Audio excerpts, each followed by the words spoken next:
muchísimas gracias por venir a escucharme un viernes por la tarde de minería espacial. La charla de hecho se titula Minería espacial, una alternativa sostenible. ¿Por qué? Porque bueno, estamos intentando que nuestro mundo sea un mundo mejor, más sostenible, más ecológico, en el que todo el mundo podamos vivir pues, con una mayor armonía con nuestro entorno. Pero yo venía a darles una charla en la que les voy a dejar el final abierto. Cuando acabe la charla quiero que ustedes me digan si la minería espacial va a poder ser una alternativa sostenible a la explotación de recursos que tenemos en nuestro planeta. Vamos a hacer una pequeña introducción. ¿Qué significa sostenible según la Real Academia de la Lengua? Que es compatible con los recursos que dispone una región, una sociedad, un entorno geográfico. En este caso, la explotación de los asteroides, por ejemplo, que serían unos cuerpos que podríamos, sobre los que podemos hacer minería espacial, están en una región que es el sistema solar, por lo tanto, entran dentro de la categoría que podía ser sostenible. Pero bueno, tenemos que intentar entender hacia dónde vamos como sociedad. Hay distintas proyecciones de cómo vamos a crecer como población, en este caso, si vamos a llegar a los 11.000 millones de habitantes en la Tierra en los próximos 100 años o no, y obviamente cuanto más personas hay viviendo sobre nuestro planeta, mayor uso hacemos de los recursos naturales, por supuesto, porque cada vez necesitamos más gente, necesitamos consumir más, eso es una realidad. Y esa ocupación del suelo que vamos haciendo también para que habiten esos 11.000 millones de habitantes, pues obviamente va haciendo que nuestro mundo también vaya agotándose no solamente de los recursos naturales, sino incluso del lugar para vivir. Incluso, aunque la población no siguiese aumentando y se estableciesen unas tendencias más pesimistas, y la población en vez de subir, empezase quizá a llegar a un pico menor a los 11.000 millones y empezase a bajar, el objetivo del futuro de nuestra sociedad es que incluso esos países que están en vías de desarrollo tengan unas mejores condiciones que las que tienen hoy en día. Y por lo tanto, seguimos necesitando más recursos independientemente de que ahora mismo crezca la población, y eso es lo que tenemos que tener en cuenta. De momento, no conocemos una alternativa al crecimiento que no sea aumentar el consumo. Sea porque crece la población o sea porque queremos que todo el mundo en nuestro planeta tenga las mismas condiciones que tenemos todos ahora mismo, por ejemplo, en Europa o en el mundo occidental. Eso es una cosa que tenemos que tener en cuenta.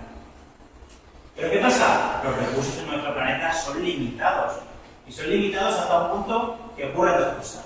En primer lugar, lo estamos viendo. Cuando hay poco de un recurso, los precios se disparan. Y por lo tanto hay un menor acceso de todo el mundo, o de las personas, sobre todo aquellas que tienen un menor poder adquisitivo, a ese recurso.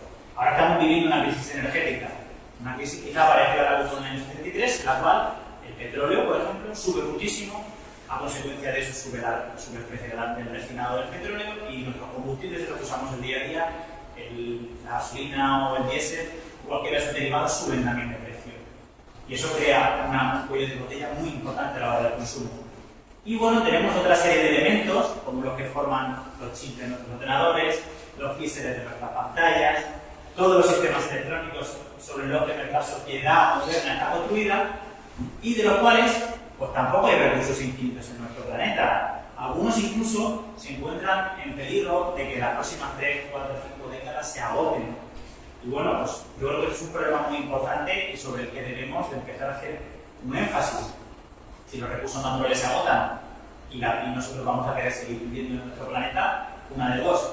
O cambiamos la alternativa de crecimiento en el uso de los recursos, o empezamos a buscarlos en otro sitio porque va a ser muy difícil extraer de la Tierra.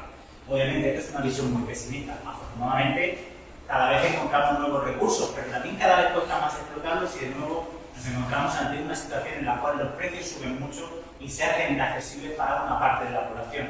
Algo que, por supuesto, no es compatible con una mejora de las condiciones de vida para todas las personas dentro del planeta, ¿no? Una de las soluciones, que quizá muchas veces se nos olvida que existen, es que tenemos que empezar a reciclar un poco más.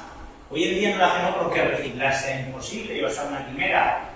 Hoy en día se pueden reciclar muchas cosas, pero nos encontramos en un momento en el que todavía reciclar algunas cosas es más caro que extraerlas de nuestro planeta. Y por lo tanto, bueno, de momento no reciclamos mucho. Pero tenemos que ir pensando en alternativas a esta serie de recursos en nuestro planeta. No hace falta que hablemos de metales, no hace falta que hablemos de petróleo. Aquí en la región de Murcia, yo soy de la Vega Baja de Segura, y aquí tengo algún problema de la región de Murcia. El agua es un bien muy preciado, pero al mismo tiempo es finito. Tenemos que empezar a pensar que quizá si las tendencias climáticas son las que son y vamos hacia periodos de sequía cada vez más prolongados y hacia periodos cada vez más cálidos y más secos, el agua cada vez va a ir escaseando más. Igual tenemos que empezar a hacer uso del agua regenerada, no solamente regando los parques urbanos, sino quizá en otro tipo de usos. En la Estación Espacial Internacional, por ejemplo, lo hacen los astronautas, ¿no? Al final, el agua tiene muchas vidas, no solamente tiene una, al momento que no la bebemos, tiene muchas. Una vez que la bebemos, una vez que la tratamos, incluso se puede usar después de regar las propias plantas, ¿no? Y tenemos que enfrentarnos a eso. Pero bueno, como siempre estamos inventando cosas, ¿por qué no empezamos a explorar otros lugares que no sean nuestro planeta? El caso es que, bueno, nos encontramos que nuestro sistema solar tiene una población de cuerpos, que son los asteroides, que son unos cuerpos normalmente relativamente pequeños, la mayoría, aunque hay también algunos grandes, son unos cuerpos principalmente rocosos, bueno, que tienen una serie de elementos que nos pueden ser muy útiles para nuestro día a día que podemos explotar. Y además los asteroides son una población muy diversa, podemos encontrar una gran cantidad de componentes que podemos usar en nuestro día a día. De hecho, aquí les traigo una foto de asteroides para que vean que son unos cuerpos muy diversos. El color, bueno, estas imágenes están en blanco y negro, pero quiero que se fijen en una cosa porque ahora la explicaré un poco más adelante. Si se fijan, hay unos asteroides que son más claros que otros, hay unos que son muy oscuros y otros que son muy claros. Bueno, eso nos indica algo ya sobre su composición. Los asteroides oscuros son aquellos que tienen mucha materia orgánica, compuestos orgánicos, que son compuestos que tienen carbono. ¿Y de qué color es el carbón? Cuando nos ponemos a pensar en los compuestos orgánicos, oscuros. Por eso tienen ese tono. Y los asteroides más rocosos o más metálicos suelen tener un color mucho más claro, reflejan mucho mejor, en este caso la luz del sol, y por eso tienen ese tono mucho más visible. Asteroides hay de muchos tipos, pero no se piensen que los asteroides son rocas gigantes que van por el espacio. No. Hoy en día sabemos que hay asteroides que son lo que llamamos monolíticos, es decir, asteroides que son principalmente un cuerpo único, como una montaña, y asteroides que ahora estamos dándonos cuenta que en realidad no son una roca solamente, sino que son un montón de rocas pequeñas que viajan juntas unidas por la gravedad. Es lo que llamamos Double Pile, que con una pila de rubios, son asteroides que son un montón de piedras que viajan solamente juntas por el espacio por efecto de la gravedad. Pensamos que este tipo de asteroides se puede formar pues, en grandes colisiones donde un asteroide queda totalmente triturado y con el paso del tiempo todas esas rocas por efecto de la gravedad se van atrayendo unas a otras y vuelven a viajar juntas por el espacio. Fíjense, este asteroide así, pues, a lo mejor tiene un aspecto como de una roca solo, pero cuando lo vemos de cerca, en realidad no, en realidad es un montón de rocas juntas una sobre otra. ¿Qué tipo de asteroides nos pueden interesar? He dicho que los asteroides son una población muy diversa. Hay millones y millones de asteroides. Nosotros obviamente los hemos clasificado. Ahora explicaré cómo los hemos clasificado. Pero nos interesan tres tipos de asteroides principalmente. Los asteroides de tipo C, que son asteroides que son esos oscuros que les enseñaba antes, que son ricos en compuestos orgánicos, en elementos volátiles, como por ejemplo puede ser el agua, ahora les explicaré por qué, o algunos elementos que aquí, por ejemplo, la reacción de Murcia también son fundamentales, como el fósforo. ¿Por qué? Porque lo usamos muchas veces como fertilizante para la planta, ¿no? Y en la Tierra pues, también se puede agotar el fósforo. Luego tenemos los asteroides del tipo S, son asteroides que son principalmente formados por silicatos y metales, una composición, digamos, rocosa, lo que sería a nuestra vista más roja. Y luego tenemos los asteroides de tipo M, que son asteroides formados principalmente por elementos metálicos, como el hierro y el níquel, pero hay muchos elementos más que podemos encontrar en ese tipo de asteroides. Nosotros sabemos cómo son esos asteroides no porque hayamos visto muchos, sino porque hemos sido capaces de identificar los meteoritos que caen en nuestro planeta y de relacionarlos con esos asteroides que vemos en el espacio. Por ejemplo, esto es un meteorito de un asteroide de tipo C, de un asteroide carbonáceo, un asteroide muy primitivo, que si se fijan ustedes, miren qué color tan oscuro tiene. ¿Por qué? Porque es muy rico en compuestos orgánicos. Luego tenemos un asteroide de tipo S, un asteroide rocoso, que si se fijan ustedes, pues esto nos recuerda casi pues, a una brecha que podemos ver por el monte, por aquí muy cerca, incluso aquí en Carrascoy. Y luego tenemos los asteroides metálicos. Los asteroides metálicos son tan fáciles de identificar, los tipo M, incluso en Marte Curiosity se ha encontrado algún meteorito en la superficie y claramente se ve que es un meteorito metálico porque es un trozo, es un pedazo de hierro, ¿no? Aquí tenemos un meteorito metálico de la Tierra. Incluso a veces encontramos meteoritos que son mezcla de elementos rocosos, como por ejemplo puede ser el olivino, y los metales. Esto que veis aquí es un tipo de meteorito que se llama palasita y que todavía no tenemos muy claro cómo se forman. Se forman en grandes colisiones, en las cuales se funden partes metálicas y rocosas de un asteroide, en fin, procesos muy complejos que todavía no comprendemos muy bien sobre la formación de estos cuerpos. Pero, por ejemplo, bueno, los asteroides metálicos, si uno lo ve, dice, bueno, esto tiene buena pinta para la explotación, ¿no? Parece un metal muy puro de aquí, formado por hierro y níquel, pero bueno, ese es el problema.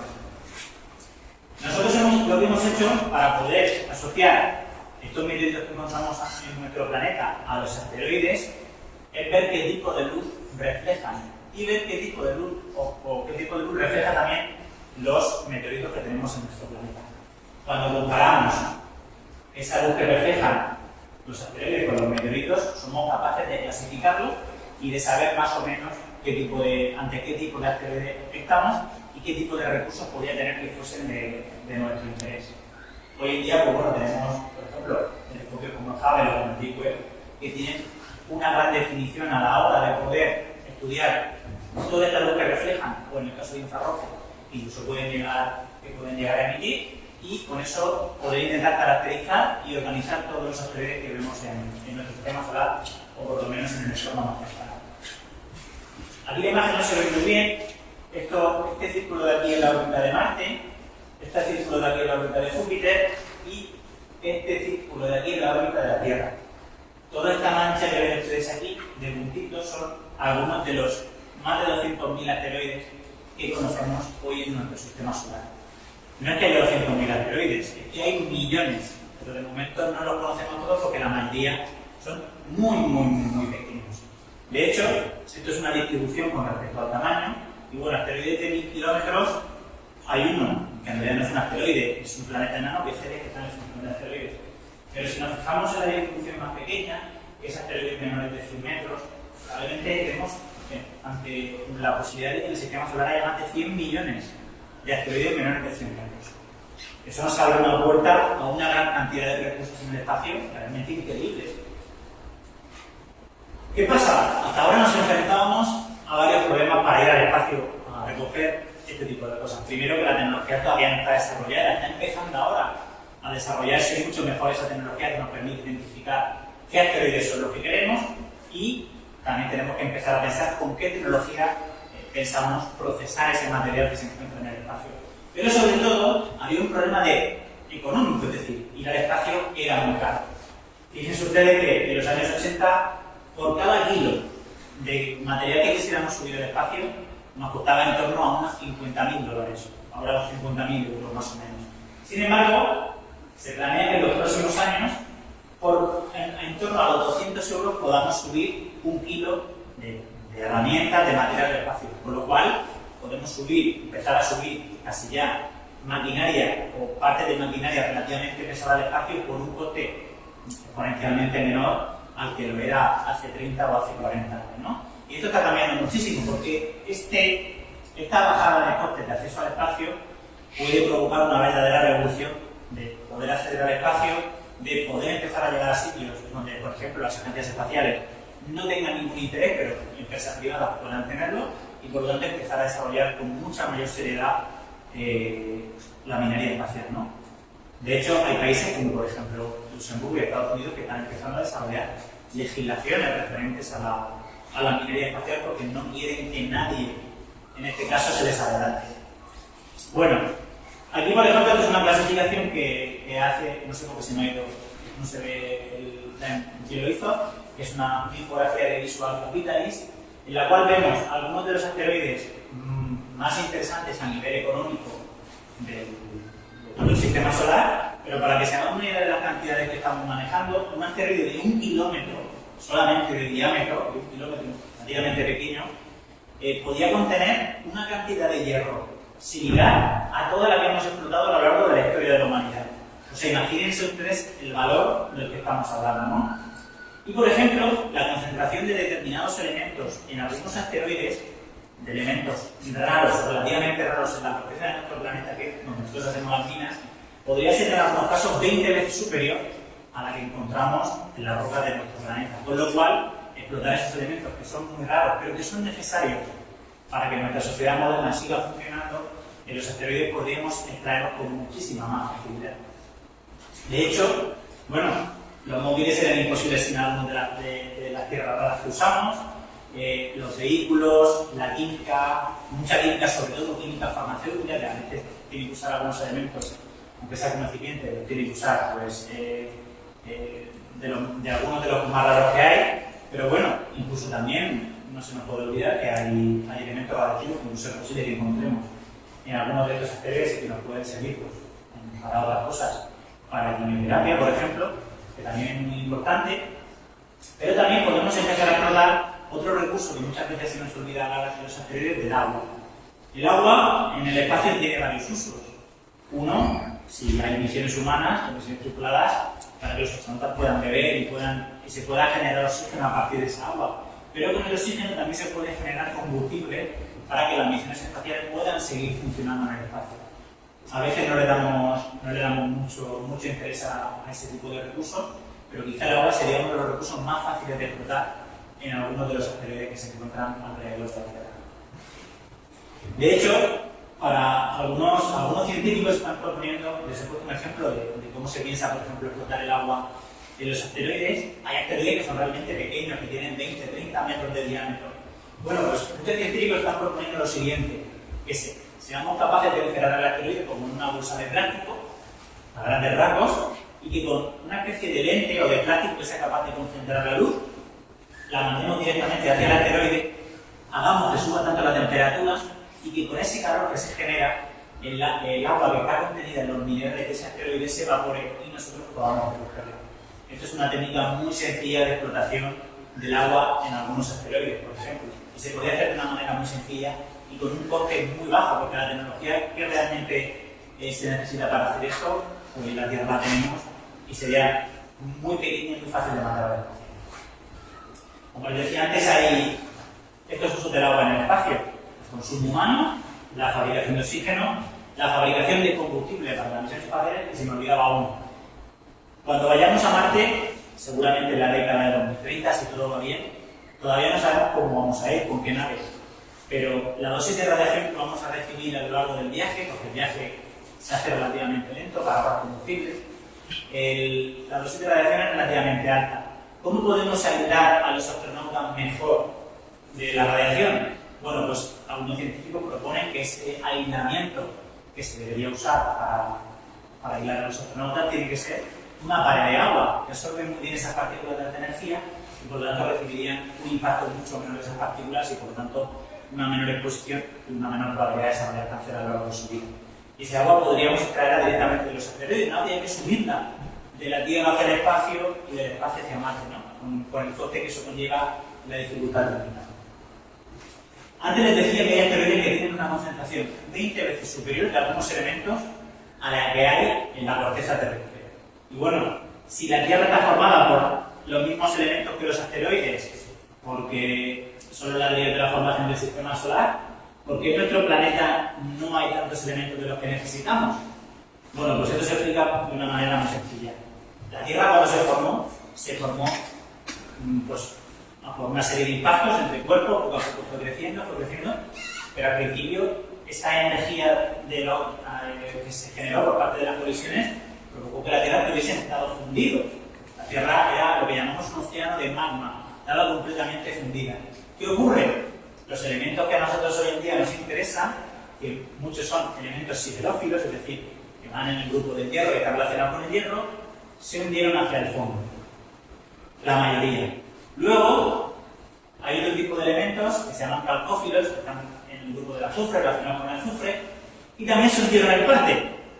¿Y qué pasa? Que muy pocos de esos elementos quedaron en la zona superior, en la corteza terrestre que se formó. Afortunadamente, a través de la actividad volcánica, sobre todo, del impacto de asteroides a lo largo de la historia de la Tierra, nuestra corteza se ha ido rellenando de todos estos elementos. Pero prácticamente todos durante la formación de nuestro planeta, sobre todo los metálicos, se hundieron hacia el interior de nuestro planeta. Y por eso no vemos esa concentración de elementos que nos interesan en la corteza terrestre como sí que vemos en los asteroides. Y bueno, ¿qué podemos hacer para explotar los asteroides? Bueno, lo primero les decía antes, hay que coger asteroides que sean interesantes, que nosotros veamos que tienen una composición que nos puede ser útil para extraer esos recursos. Pero bueno, obviamente no todos valen, tienen que cumplir una serie de características. La primera es que estén en una órbita cercana a la Tierra. ¿Por qué? Porque cuesta mucha menos energía coger algo que está muy cerca de nuestro planeta a coger algo que está en el cinturón de asteroides que está mucho más allá de Marte. Miren, todos estos puntos todas estas líneas que ven ustedes azules son solamente una fracción infinitesimal de todos los asteroides que cruzan la órbita de nuestro planeta. Una fracción infinitesimal, o sea, imagínense cuántos puede haber. Y por supuesto, les decía antes que no sean objetos monolíticos. ¿Por qué? Bueno, un asteroide formado por hierro y por níquel es muy interesante porque pesa mucho y pueden tener un volumen importante. Pero ustedes se imaginan lo difícil que tiene que ser cortar y procesar un bloque de hierro y de níquel macizo. Bueno, pues eso de momento no nos interesa mucho de cara a la minería espacial porque sería un reto tecnológico que en nuestro planeta no nos hemos encontrado. En la Tierra no aparecen en la naturaleza bloques de hierro macizo para poder explotar. ¿Y qué podríamos hacer más? Bueno, una de las ideas que tienen los científicos es aprovechar que estos asteroides a veces se cruzan muy cerca de la Tierra y llevar hasta el momento de máximo acercamiento a nuestro planeta, llevar una nave que sea capaz de coger el asteroide y de formar su órbita de tal manera que en vez de que siga girando alrededor del Sol y que solamente nos crucemos algunas veces, cambiar su órbita para que gire alrededor de la Tierra. Esto que puede parecer una locura es relativamente sencillo, pero hoy en día todavía es muy costoso económicamente. Se puede hacer, obviamente, se puede hacer con asteroides que son pequeños y que no requieren mucho empuje. Pero bueno, es una cosa que tenemos que explorar, ¿no? Como les decía antes, todavía no hemos encontrado asteroides metálicos monolíticos, pero en el año 2023 va a despegar una misión, la misión Psyche, que va al asteroide del mismo nombre, al asteroide Psyche, y que hasta hace unos años pensábamos que era un bloque metálico completamente, ¿no? Que era un bloque metálico. Ahora sabemos que ese asteroide en realidad parece ser que hemos podido estudiar mucho mejor su densidad y tiene una densidad mucho menor, en torno a los 4 gramos por centímetro cúbico. Por lo tanto, tiene que ser una mezcla probablemente entre elementos metálicos y rocas. Pero incluso es posible que quizás sea incluso muy monolítico. Vamos a ver por primera vez uno de esos objetivos que, desde el punto de vista económico, podrían ser más interesantes para la minería espacial. Y una curiosidad. Sobre este asteroide probablemente haya ocurrido una cosa que no ha pasado nunca en la historia de la Tierra. Es una cosa que se llama ferrovulcanismo. En vez de emitir roca fundida a los volcanes, hayan emitido hierro fundido. Porque al ser un cuerpo formado principalmente por hierro, y cuando al principio de su formación suponemos que estaba muy caliente, esos volcanes que estaban alimentados por su interior, en vez de escupir esa roca fundida, emitían hierro fundido. O sea que tiene que ser un lugar alucinante que tendremos que esperar pues, hasta finales de la década de 2020 para poder verlo de cerca. Otra de las grandes cuestiones es dónde procesaríamos el material de los asteroides, dónde trituramos la roca, dónde refinamos esa roca que estamos triturando en el espacio, los asteroides. Bueno, pues hay dos formas. Una, en el mismo lugar donde los traemos, es decir, sobre el mismo asteroide. O dos, traerlo sobre la Tierra. Obviamente, como todo en la vida, cualquiera de las dos soluciones tiene una letra pequeña. Si lo procesamos en el mismo lugar donde se extrae, tiene sus dificultades tecnológicas que tenemos que resolver. Si lo traemos a la Tierra, donde hay mejor industria, mayores facilidades, pues hay riesgos asociados. Pueden haber accidentes, volvemos al tema de la contaminación, quizás rompamos esa cadena de la sostenibilidad, etc. De hecho, uno de los mayores problemas que nos encontramos a la hora de procesar el material de los asteroides en el espacio es la gravedad, o más bien su casi ausencia. ¿Por qué? ¿Cómo separamos muchas veces en la Tierra, o esa primera separación que hacemos en la Tierra, los distintos elementos que encontramos en la roca? Bueno, pues calentándolo y fundiéndolo. Seguro que ustedes han visto alguna vez un vídeo de una fundición, en la cual se está fundiendo hierro para hacer acero, y ven como hay un líquido formado por metal de color rojo, incandescente, que se mueve y encima ven como una costra negra o unas manchas negras, que es lo que llamamos la escoria. Bueno, pues eso puede ocurrir en la Tierra porque la gravedad nos permite que una cosa más pesada se quede en el fondo y la escoria, que pesa menos, se quede arriba. Pero es que en el espacio no se puede hacer. Entonces, se está pensando que este sistema puede ser compatible con el uso de grandes centrifugadoras en el espacio, que por cierto todavía no están inventadas, y que emulen una gravedad artificial que permitan esta separación con calor.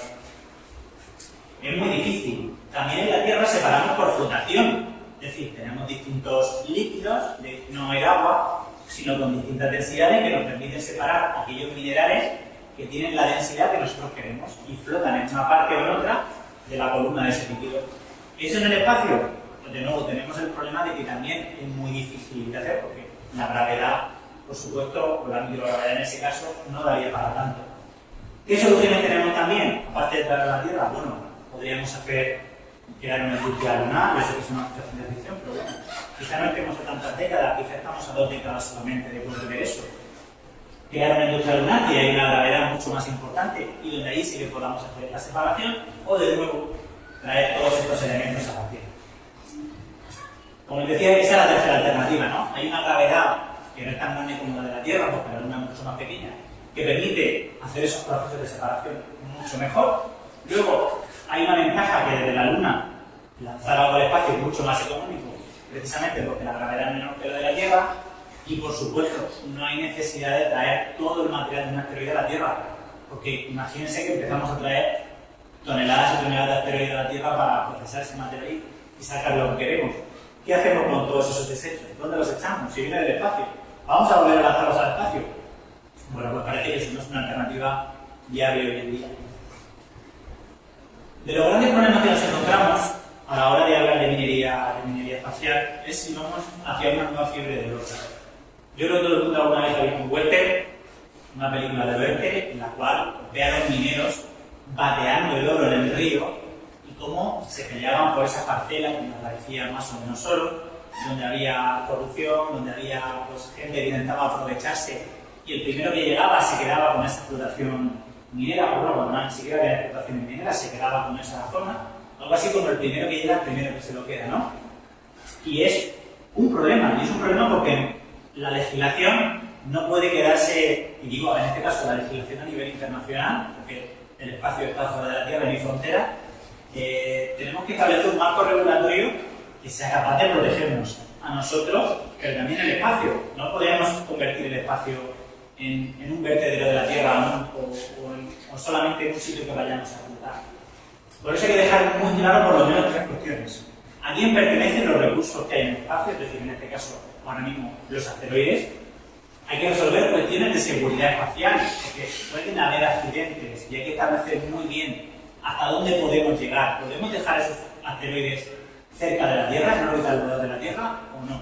Y por supuesto, sobre condiciones laborales. No podemos olvidar que hoy, en pleno siglo XXI, en nuestro planeta, todavía hay minería en países en vías de desarrollo donde no se cumple ninguna legislación laboral y donde es básicamente esclavismo. Y eso no podemos seguir fomentando ese tipo de legislación o de ausencia de legislación.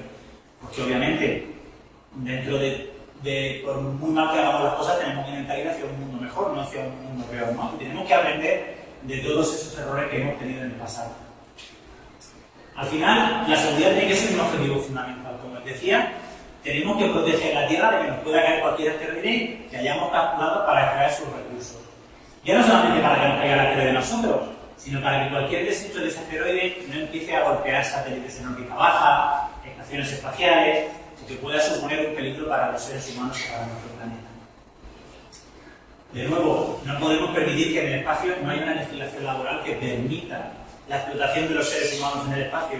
Eso no podemos dejarlo la legislación tiene que ser una legislación que tengan que firmar los países que están en las Naciones Unidas, porque no podemos permitir que ocurra lo que está ocurriendo todavía hoy día en el mundo, ¿no? No podemos permitir esa explotación laboral ni ese esclavismo.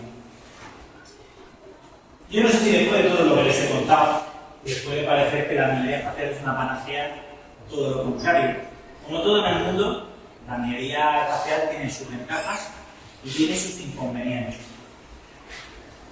Bueno, las ventajas es que probablemente la minería espacial, si se hace bien, nos permita mejorar las condiciones de vida de la Tierra, se puede hacer en un entorno en el cual evitemos mucha contaminación en nuestro planeta, evitemos mucho impacto visual, mucho impacto natural, porque aunque hoy en día, por ejemplo, en países como España, la minería tiene una legislación muy restrictiva, quizá de las más restrictivas que hay en el mundo ahora mismo, y las cosas se hacen muy bien, hay muchos países que carecen de esa legislación ambiental como tenemos nosotros, ¿no? En España, por ejemplo, tenemos mucho miedo a la minería, pero tenemos miedo porque se nos han quedado algunas cosas grabadas y pensamos que siempre va a ser igual. Sin embargo, en cuanto a legislación y en cuanto a mejoras de seguridad, somos de los países siempre punteros y mejores países. No tenemos que tener tanto miedo como se podía tener a una mina en los años 70 o en los años 80. Las cosas han cambiado mucho y para mejor. Sin embargo, desgraciadamente en otros países de nuestro entorno no podemos decir lo mismo. Quizá porque hemos tenido que aprender de accidentes mineros, en la mina de carbón, ahora el accidente de Analcoya, de esa balsa, creo que todo el mundo prácticamente también lo recuerda, es uno de los peores accidentes mineros que ha habido en nuestro país, y sobre eso hemos aprendido mucho. Pero bueno, nos quedan todavía yo sé que la minería espacial ahora mismo la pueden ver un poco lejos, pero todavía nos quedan 3 grandes retos que superar antes de que esto sea una realidad. La primera se lo he explicado al principio. Tenemos que saber qué asteroides son buenos o tienen los elementos óptimos para que sean rentables su explotación. Hoy por hoy no lo sabemos al 100%. Tenemos una idea, no lo imaginamos, pero todavía quedan muchas misiones de exploración, muchos años de investigación hasta identificar esos objetivos que sean adecuados. Luego, tenemos que seguir mejorando todas esas tecnologías de propulsión que nos permitan salir de la Tierra, llegar a los asteroides, llegar con la mayor carga posible para no tener que hacer muchos lanzamientos y, por supuesto, volver a la Tierra y traer todos esos elementos que nos son de interés. Y bueno, por supuesto, diseñar los sistemas, que todavía no hay ninguno en práctica, de purificación, de extracción de estos minerales en el espacio y que funcionen. Hoy en día se plantea todavía una minería muy rudimental en el espacio, en la cual hay una máquina que va cogiendo la roca, la va triturando y a partir de ahí empieza el proceso, un proceso que hoy todavía es desconocido porque no ha habido ese desarrollo tecnológico. Todavía nos queda un pelín, estamos quizá al borde de esa revolución tecnológica que nos va a permitir. Como les decía, para esto es que todavía nos quedan décadas. Yo soy optimista, no soy muy optimista en el tema de la minería espacial. A mí personalmente, hoy en día todavía no me parece algo muy sostenible porque todavía falta ese marco regulatorio. Y para mí es una de las cosas que más miedo me dan. Las cosas sin regular son siempre un nido del problema. Hay gente a la que le da mucho miedo a las leyes, pero las leyes están para algo, están para protegernos a todos y que haya una igualdad. Pero bueno, todavía nos quedan décadas. Pero nos tenemos que dar prisa porque si hay países que están regulando la minería espacial, antes les he dicho Estados Unidos y Luxemburgo, pero Emiratos Árabes se ha fijado en el modelo de Luxemburgo y están montando empresas de minería espacial en Luxemburgo. ¿Por qué? Porque aunque ahora en estos momentos, no puedan ir al espacio a recoger asteroides, saben que si ya tienen todo el conglomerado empresarial montado, ya tienen gente investigando las tecnologías, la técnica necesaria, van a poder ser los primeros en llegar y en explotar esos recursos, igual que lo hacen en la Tierra, por ejemplo, con el petróleo, ¿no? Porque obviamente vamos hacia una descarbonización, entre comillas, de nuestro modelo energético, vamos hacia un cambio en el modelo energético de más combustibles fósiles hacia otra cosa, que todavía no sabemos muy bien qué modelo va a ser, si va a ser solamente basado en energía solar, energía eólica, energía geotérmica, o si va a haber energía nuclear, en fin, todavía no queda mucha incertidumbre por el camino, pero bueno, hay países que durante 100 años han estado basando su economía únicamente en el petróleo y que de repente van a tener que cambiarlo todo, ¿no? Y están interesados en este tema e invirtiendo mucho dinero. Pero bueno, a pesar de todo esto, de que no me guste y que me da muchísimo miedo y que no sea la panacea, bueno, yo creo que sí que nos puede ayudar a hacer de nuestro mundo un mundo más sostenible y un mundo más equitativo, siempre que se cumplan las legislaciones. Primero, porque vamos a dejar de ocupar partes de nuestro planeta con explotaciones mineras, con industria minera, esa tierra que se va a poder utilizar para otras cosas. Pero bueno, muchas veces donde se ponen las minas no se puede hacer nada. Pero bueno, vamos a reducir el impacto visual. Ya digo, en España, por ejemplo, hoy en día hacer una mina a cielo abierto, que no esté hecha ya, es ciencia ficción. Se pueden hacer minas con galerías y con bastantes dificultades legislativas para cumplir con el proyecto. Pero bueno, si ustedes ven minas en Australia, en Canadá, en Estados Unidos, en Alemania, en China, hay minas monstruosas a cielo abierto para sacar recursos. Y eso genera un impacto visual y un impacto natural que tenemos que mitigar, porque tenemos que proteger nuestro entorno, tenemos que proteger nuestra biodiversidad y nuestra geodiversidad, eso es fundamental. Y además muchas veces la minería, aunque sea en galerías, genera residuos, genera escombros que a veces son relativamente peligrosos porque si se mezclan con el agua pueden dejar que algunos elementos más nocivos vayan de nuevo hacia los acuíferos y contaminen el agua que bebemos. Ese tipo de problemas podríamos solucionarlos si la minería, en vez de hacerla aquí, la hacemos en otro lugar como los asteroides o como la Luna o como Marte. Podemos evitar desastres mineros. Esto es el desastre de la Marcolla, en los foros del país. Ese desastre todo el mundo lo recordará porque fue un desastre ecológico. Y bueno, la rotura de una balsa en la cual se acaba los áreas de una explotación minera es un sitio muy peligroso. No es un sitio muy peligroso porque sí, sino porque hay muchos elementos que cuando se mezclan con el agua se disuelven, como les decía antes, se acaban en los ríos, se acaban en las aguas subterráneas, al final afecta a la vida y por supuesto nos afecta a nosotros directamente, que nadie se piense que cuando va un elemento a una agua subterránea a nosotros nos va a afectar. Bueno, mucha del agua que bebemos hoy en día viene de los pozos subterráneos, incluso regamos con agua de pozos que usan los acuíferos y esos elementos los incorporan a las plantas que luego nos comemos. Es una cosa que por desgracia nosotros estamos viviendo y nos está tocando vivir pues, en la región de Murcia, en Almería, en el sur de la Comunidad Valenciana, porque bueno, desgraciadamente hace unos años o hace 20, 30 años no sabíamos tanto como sabemos ahora y eso es muy importante que lo tengamos en cuenta. Entonces, ¿es sostenible en el sentido de que es compatible con los recursos que dispone el sistema solar? Sí. ¿Por qué? Porque prácticamente, si nos ponemos a pensar, el sistema solar es un mundo inagotable con millones y millones de ATV que podemos explotar. Pero no podemos dejarlo todo al consumo infinito. Tenemos que seguir buscando maneras de reciclar, de volver a usar, de darle una segunda vida a todos esos elementos que hoy lo componen todo. A veces es difícil volver a usar la madera, pero bueno, siempre se le puede dar una segunda vida, se puede triturar, se puede hacer un aglomerado. Con la roca, lo mismo. Hoy en día con la roca triturada se puede hacer mármoles artificiales. Con cualquier cosa se puede volver a aprovechar el hormigón, se puede volver a aprovechar el hierro, los cables de los ordenadores. Todo cuesta dinero. Pues, igual que cuesta dinero y sale espacio hacer una mina, nos cuesta reciclar. Pero bueno, obviamente hoy en día sigue siendo mucho más barato reciclar y más que pensar en irnos al espacio tenemos que también pensar en cómo mejorar todos esos procesos para que ahora mismo no nos falte de nada a nadie y que esos recursos que estamos explorando continuamente en nuestro planeta sean accesibles para todo el mundo. Entonces, mi conclusión, yo no sé la conclusión que habrán sacado ustedes de si la minería espacial puede ser sostenible o no. Depende. No tenemos una respuesta todavía. Tenemos que ver, ya digo, en los próximos quizá 20 años, vamos a ver cómo se lo desarrolla, vamos a ver si somos capaces de hacerlo mejor en ese inicio de la minería espacial que hicimos en nuestro planeta, sobre todo a partir del siglo XVII y XVIII. Y eso va a ser crucial para ver si de verdad somos capaces de hacer un mundo más sostenible usando la minería espacial.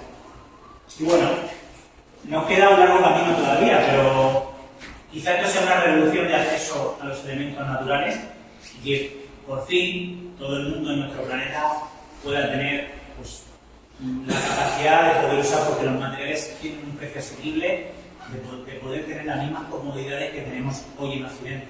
Y también se trata un poco de eso. No tratamos de traer el oro del espacio o yo que sé, o la plata para hacer joyas o diamantes del espacio para una joyería, no. Tratamos de intentar traer elementos que sean útiles y valiosos en nuestro día a día para que aquí no haya esa escasez ni nos veamos dentro de unos años en escasez, con una escasez de determinados elementos que pongan en peligro incluso nuestra propia salud. Y bueno, básicamente este era todo lo que les quería contar. Quedo a su disposición si quieren hacerme alguna pregunta. Pueden encontrarme en Twitter, en Instagram, en TikTok, en Facebook, en mi blog geologapuros.es o en el blog de culturacientífica.com, que es el blog de Cultura Científica de la Universidad, de la Cátedra de Cultura Científica del País Vasco, y también, por supuesto, en mis 3 libros, que son Geólogos en Apuros, Historia de los Volcanes, y todo lo que hay que saber sobre geología, que es una introducción de la historia de la geología, desde el punto de vista de sus autores y que sale el día próximo. Y esto es todo. Muchísimas gracias y quedo a su disposición.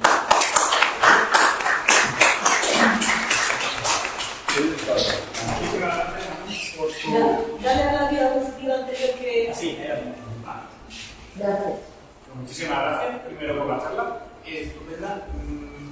Me venía ahora un tweet que ha puesto Elon Musk hace unos días, estaba hablando precisamente de un problema de escasez de materiales y un material que es muy necesario para la descarbonización, como es el litio de las baterías. ¿Sería rentable y sostenible traer el litio de asteroides, traerlo a la Tierra, ya que se espera que para el año 2040 o 2060, como mucho, no quede litio disponible en la Tierra para tener baterías? Es difícil. Yo creo que para entonces vamos a haber descubierto ya un menor uso del litio en las baterías. Se está jugando un poco también con eso, ¿no? Tenemos que ver en qué marco temporal nos movemos. ¿Van a seguir usando tanto litio las baterías dentro de 20 años o no? Dependiendo de si ese consumo se mantiene o se duplica, tendremos unas reservas mayores de litio o no. Y esa es el kit de la cuestión. Ahí es donde ahora mismo está uno de los mayores problemas, ¿no? ¿Hay litio en la Tierra? Sí. ¿Hay una escasez tan grande? No lo tengo tan claro, pero que cada vez va a ser más caro extraerlo, sin duda. ¿Se va a acabar el petróleo mañana? No. ¿Se va a acabar dentro de 20 años? No.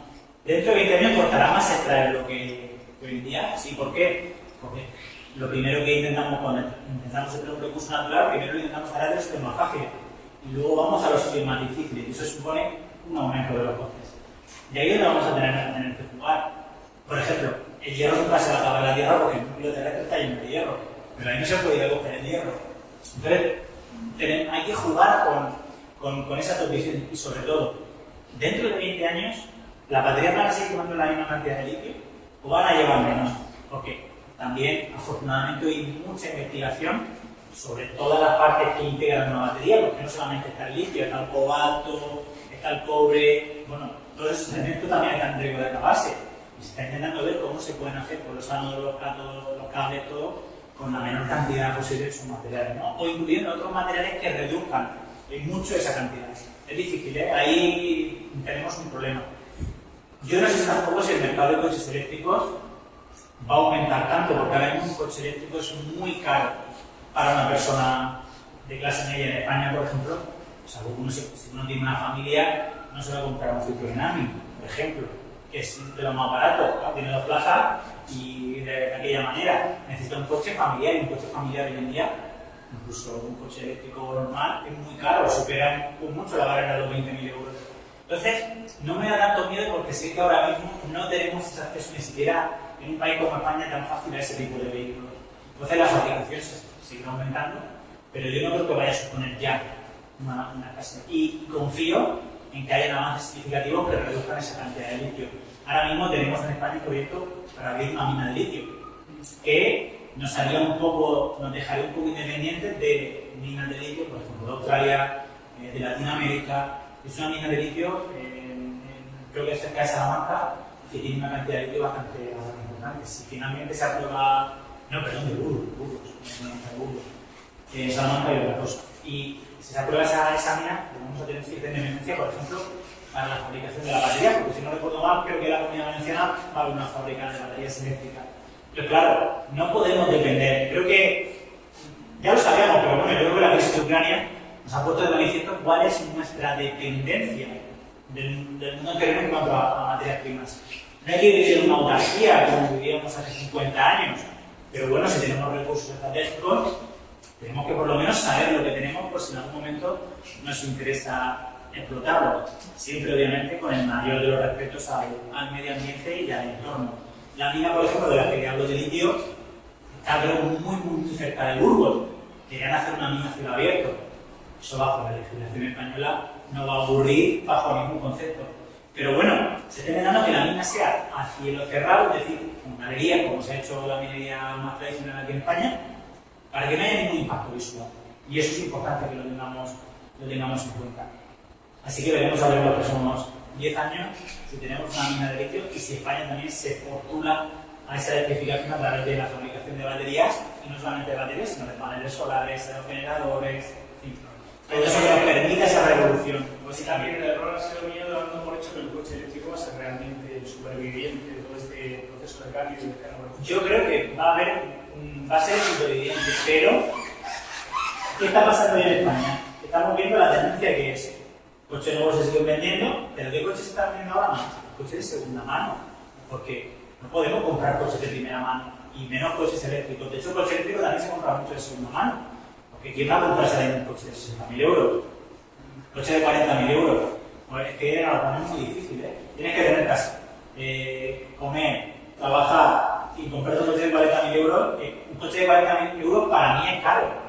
Es decir, yo pienso que es un coche caro, es un coche que yo ni siquiera llevaré de gasolina, porque no me llega, es imposible.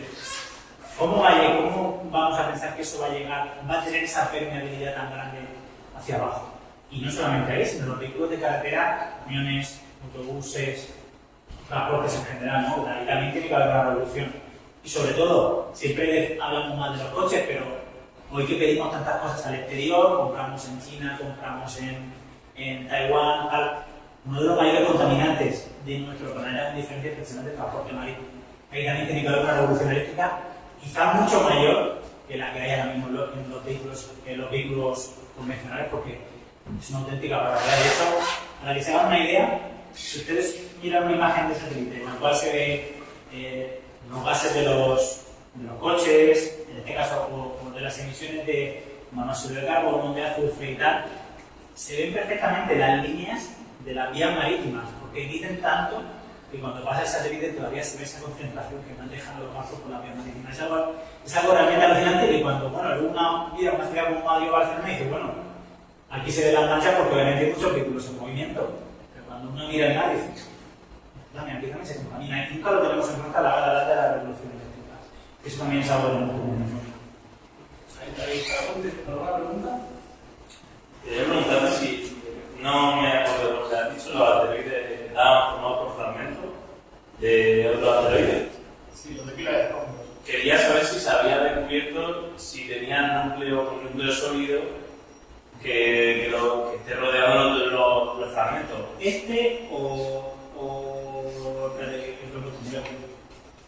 O este. No, el otro. El otro, ¿no? El que ha dicho que era el más viable de... Estos son los más viables a tratar. De momento, ya hay muestras de asteroides que se están analizando y se van a empezar a analizar muestras de otros asteroides de este tipo. Vamos a ver qué parte, vamos a intentar analizar qué partes son de uno o si hay más asteroides involucrados y hay elementos muy diferentes. Todavía no lo sabemos. De hecho, en este asteroide se descubrió un fragmento, este asteroide muy oscuro, se descubrió un fragmento muy blanco. De repente estaban viendo el asteroide, pues en una de las fases de después. Este redujo es de color blanco, ¿por qué? Si el asteroide es casi negro.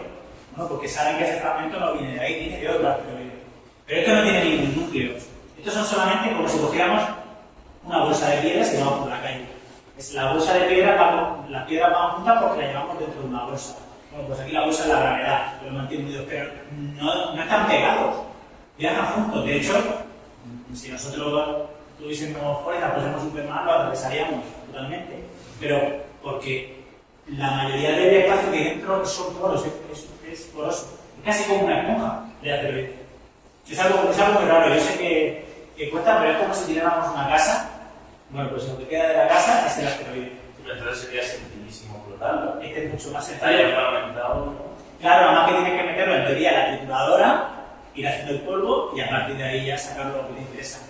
O este tipo de asteroides, también la mayoría, por lo menos los que están cerca de la Tierra, son ricos en volátiles, calentarlos y sacarles el agua, por ejemplo, el fósforo o lo que sea.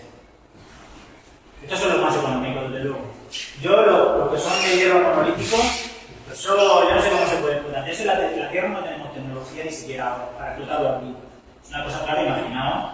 Yo que soy un bloque de 1 kilómetro de hierro. ¿Cómo partimos eso? Dinamita, que no sé, me puede con un rayo láser, porque como en las películas es difícil. Pero bueno, aprender todo esto que estamos aprendiendo del sistema solar nos enseña que hay una gran diversidad de procesos que han hecho, pues, por ejemplo, nosotros tenemos aquí, ¿no? Esto que hoy puede parecer una rareza, una curiosidad, gracias a eso estamos ahí contando esto.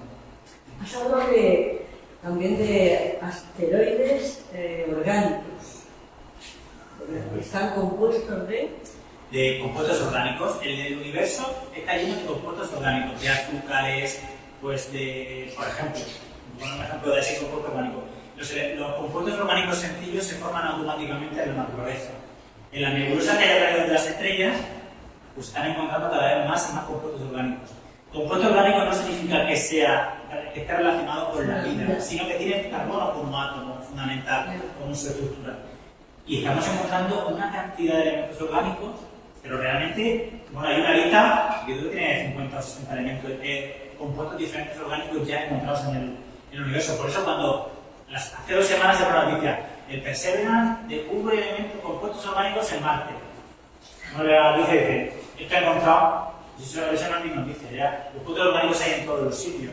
Lo que no hay, lo que estamos buscando, cuando intentamos buscar, por ejemplo, la prueba de vida, por ejemplo, en Marte buscamos también compuestos orgánicos, pero son compuestos orgánicos que solamente se puedan formar por procesos relacionados con la vida. Por ejemplo, sencillo, el colesterol, la clorofila, cosas que obviamente la naturaleza, por fenómenos espontáneos, sabemos que no se forman. Pero bueno, ya digo, hay por lo menos 50 o 60 elementos que hemos descubierto en el espacio, que son orgánicos y que están ahí. Y cuando se formó la Tierra ya estaban, o sea que se formaron en la nebulosa que dio lugar al sistema solar. Y lo hemos visto en la nebulosa, lo hemos visto en los cometas, y lo vemos incluso en el medio interestelar, que es ubicuo. El carbono es un elemento relativamente abundante y lo vemos formando muchos compuestos en el universo. Una de las prácticas que nosotros sería el coste de puesta en el espacio de 1 kilogramo se acercaba ya a los $200. ¿Ese precio ya sería rentable la minería o tendría que bajar mucho más? Se piensa que ya puede ser rentable, no lo he hecho antes, perdón, me he equivocado. A ver, así paso yo más rápido.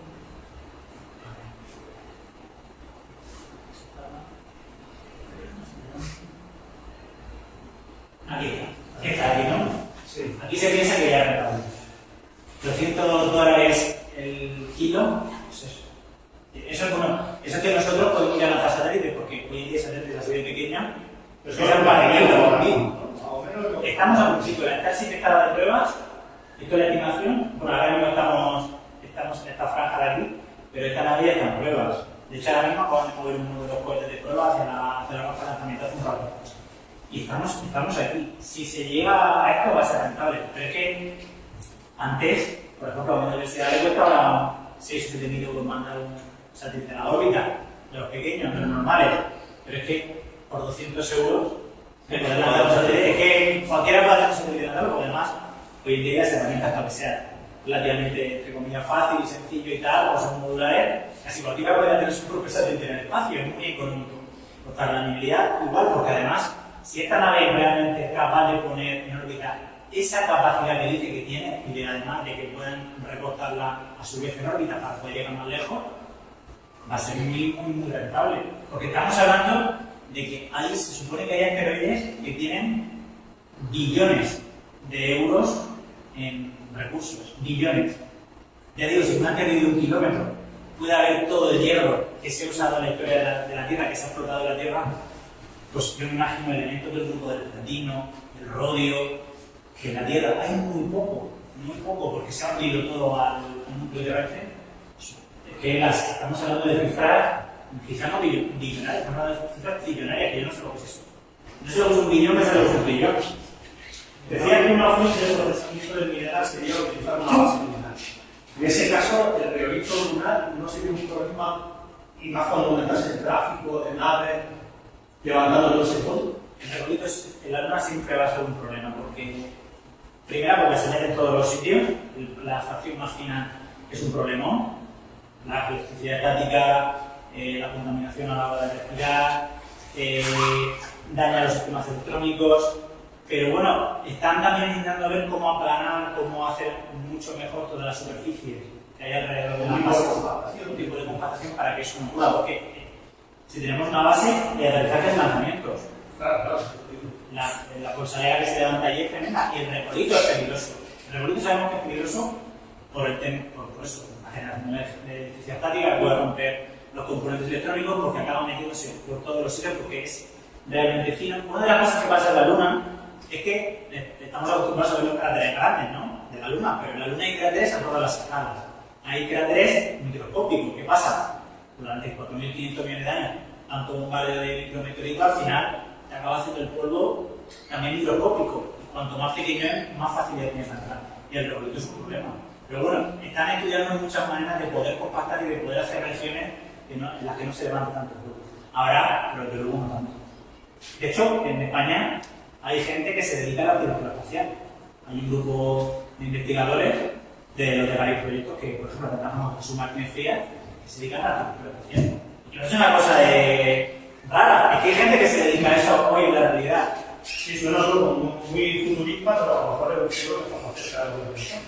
Está más cerca de lo que pensamos. Yo creo que si la Starship funciona, va a haber una revolución en el acceso al espacio muy grande. Si es capaz de poner toda esa carga, lo prometo. Yo todavía tengo que ver que ese cohete de 2 etapas llega al espacio entero sin partirse por el camino y devolver de nuevo. Yo eso tengo que verlo. Seguramente lo veamos en 2023, pero todavía soy muy escéptico. A mí me cuesta imaginar el funcionamiento de eso, porque es una cosa tan grande que cuesta imaginarse, ¿no? Pero bueno, están probándolo y también tenemos que confiar que hay empresas también como Blue Origin que están apostando por lo mismo, y otras empresas que estaban haciendo cohetes pequeños que ahora dicen, bueno, me había apuntado con la Agencia Espacial Europea el otro día, había unos dibujos, digo, si se parece a la que así, se parece, está todo el mundo apostando por ese diseño. Yo digo una cosa, en el minuto que se haga eso, se hace uno mejor. Y no le hace falta ya ni copiar. ¿Por qué? Porque tiene, donde aquí tenemos 100 ingenieros, ellos tienen 500. Pero no por nada, sino porque ellos tienen dinero. ¿Quiénes son las principales potencias hoy en día de lanzamiento al espacio? Estados Unidos, Rusia, China, la India. ¿Por qué? Porque son negocios que pueden parecer muy caros o muy exóticos, pero dan mucho beneficio económico a un país. Ahora en España estamos hablando de la Agencia Espacial Española. Lleva 40 años tarde de la Agencia Espacial Española. En España, con todas las piezas de satélite que se hacen, con toda la gente que tenemos trabajando en misiones espaciales, con empresas que tenemos dedicando al espacio y probando cohetes en Teruel, pues ahora nos ponemos a hacer eso, ya nos ha adelantado el mundo. Y el problema es que cuando uno empieza, hay una cascada. Y hay una cascada que todo el mundo va a querer hacerlo y hacerlo mejor.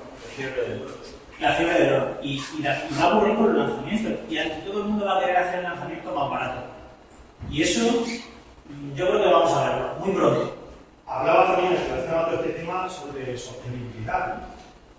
Claro, uno piensa además en esa futurista de naves de pegarle, aterrizando continuamente, naves de transporte. Y eso no tendría un impacto también importante en cuanto a contaminación. Sí, Vemos esa imagen, por ejemplo, que tiene ahora mismo la pantalla, la cantidad de gases que sale. Depende del tipo de combustible que se use. Si se usa hidrógeno y oxígeno, no, pero si se usa metano, pues contamina un poco más. Eso tiene un impacto, obviamente. Pero claro, cuando uno hace dependiendo del volumen, cuando uno hace hoy en día la comparación, por ejemplo, de los lanzamientos que hay, a lo que emitimos a la atmósfera, no hay ningún punto de comparación. Pero claro, si hablamos de 4 o 5 lanzamientos diarios y tal, ya hay que rehacer los números. Aún así, aquí tenemos que ver que las pequeñas cosas, su suma, gana por goleada casi a todo lo demás. Cuando la gente me dice, no en la charla, que soy geólogo, la gente, los volcanes contaminan más que los seres humanos. Bueno, los días que estuvo en erupción el volcán islandés ese que paró el tráfico aéreo, no fueron ni equivalentes a las emisiones de un día de tráfico aéreo terrestre, perdón, de aviones. O sea, contaminamos mucho más nosotros ya que cualquier proceso natural de la Tierra. O sea que, al final, todas esas cosas que son pequeñas, nuestro día a día, nuestro viaje en avión, el ir en coche de un sitio para otro, contamina más incluso que las cosas más grandes y más bestias que se nos ocurran. Pero porque es eso, la suma de las cosas pequeñas que las hacemos mucho. Que hablando del mismo tema, o sea, eso emitiría muchos gases, pero a la misma vez si con ese cohete y ese industria que ponemos en marcha ahí fuera logramos dejar de emitir por la industria que tenemos ahora que emite bastante gases, o sea, estaría mínimamente, yo creo, compensado. A lo mejor con un cohete se puede hacer mucho más que se podía hacer antes.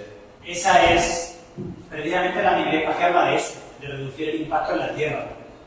Quizás sí que nos beneficie, pero claro, hay que hacer los cálculos cuando estén los cohetes definitivos, cuando veamos todo eso, y entonces ya decir, bueno, vamos a hacer el impacto ambiental ahora que lo sabemos todo. Porque una cosa es lo que ponen en el papel, pero otra cosa es cuando empiezan a lanzarlo y podemos medir. Esa mía me da. donde me da un poco más de miedo, porque también hay muchas cosas que desconocemos en cuanto a contaminación o a procesos atmosféricos. Voy a poner un ejemplo. Este año, el 17 de enero, si no recuerdo mal, entra en erupción un volcán en Tonga. Lanza vapor de agua a 55 kilómetros en la atmósfera. ¿Qué va a pasar con ese vapor de agua que antes no estaba en la estratosfera? ¿Va a calentarnos a nosotros? ¿Nos va a enfriar? Bueno, pues estamos a 7 de octubre y todavía estamos viendo qué va a pasar con todo ese vapor de agua. ¿Va a provocar un calentamiento de la troposfera y va a provocar que el año que viene sea más cálido? ¿O va a provocar el efecto contrario? Todavía también nos quedan muchas incertidumbres por saber en cuanto al efecto de, por ejemplo, los cohetes lanzándose, el tiempo que pasa en la estratosfera, las perturbaciones que se generan. Todo eso es una cosa sobre la que estamos aprendiendo ahora también. Que no hemos aprendido hasta ahora, porque además es cierto que muchas cosas se pueden haber pensado antes, pero también es cierto que no teníamos muchas herramientas que ahora sí que tenemos de monitorización y de vigilancia. Ahora es muy difícil trabajar algo sin que alguien se entere. Hace 40 años ya no es fácil, pero ahora los satélites se pierden, todo el mundo sabe dónde están, ya no se pueden esconder. Por ejemplo, el de Lanzarote no ya sabe todo el mundo dónde pasa. Por ejemplo, el avión es pie chino, ese que está por el espacio de 200 días, creo. La gente de los otros hacemos sus telescopios.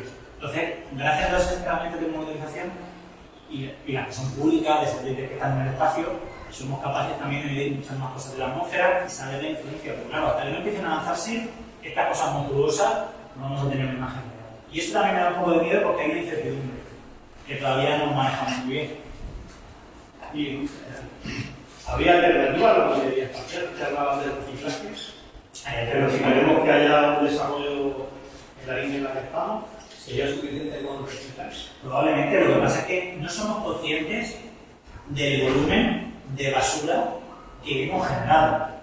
Yo realmente me asusto cuando veo la cantidad de toneladas de basura que se gastan todos los días en un pueblo, en una ciudad. Es una cantidad realmente monstruosa. ¿Y cuánto se recicla eso? Si todavía hoy seguimos, salvo en algunos sitios que ya tienen el quinto contenedor, seguimos echando cosas que no tienen que ir al contenedor con cosas que sí, y todo acaba en el mismo sitio. No hay veces que digo, sí, reciclamos, ¿qué porcentaje reciclamos de lo que echamos? Y de lo que echamos a los contenedores de reciclaje, me gustaría saber qué porcentaje se recicla. Bueno, con todo eso se podría generar una gran cantidad de recursos. Y también promoviendo otro tipo de medidas. No todo puede ser botella de plástico. Es que seguimos igual que hace 40 años. Seguimos bebiendo todo en botella de plástico. Venga, botella de plástico, venga, botella de plástico. Es que no sabemos lo que es el plástico, que hoy en día se encuentran microplásticos en la Antártida. ¿Cómo llega el microplástico a la Antártida? Por la atmósfera.